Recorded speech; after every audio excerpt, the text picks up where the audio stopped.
For the girls. For the girls. Let's go! Sis! Okay? Abe, Ano ba? kung matatrap ka sa elevator, sino ang mas bet? Ay, yung Oh my choices. God! Oh my God! Okay, sino? Sino ang mas bet mong makasama? Aha? Piolo Pascual Aha. or Alden Richards? Oh my gosh naman. Matatrap sa elevator, ah.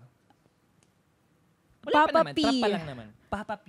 Ako din si Papa Kasi P. parang Ayaw lifelong niya sa crush ko Asia's talaga multimedia siya. star. Yeah. Tsaka trip niya daw yung mga Christian girls eh.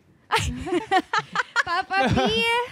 Gusto ko yung bringing up niya yung pagka-Christian girl pero matatrap sa elevator. Yes. Magdadasal kayo The doon. irony. Magdadasal siya doon. Bible study kayo sa Oo, elevator. hindi, maganda yun kasi ibig sabihin lang may mga interesting things kami na mapapag-usapan while we're trapped in the elevator. So, Hala, natrap ako sa elevator. Naniniwala ka ba kay God?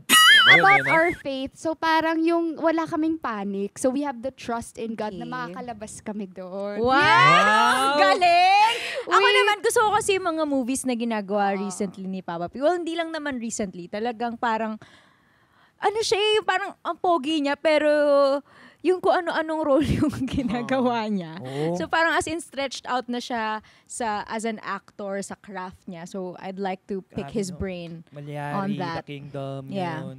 Pinik ko siya dahil lang crush ko siya ever since nung Ako din kasi. baby, nung bata pa ako. Kasi parang Papa P Oo, hanggang parang sa Papa P kinala- na siya ever since. Oo. So we'll give it At Papa P pa rin siya until hanggang now. ngayon. Okay. Ako rin naman. Ako din naman, Papa P. Papa P. Papa P. Oo. Willing ako kay Papa P. Willing ka? Willing I ako. get it. Diba? Valid. Diba? Parang, yeah. Bongga. Yeah, I understand.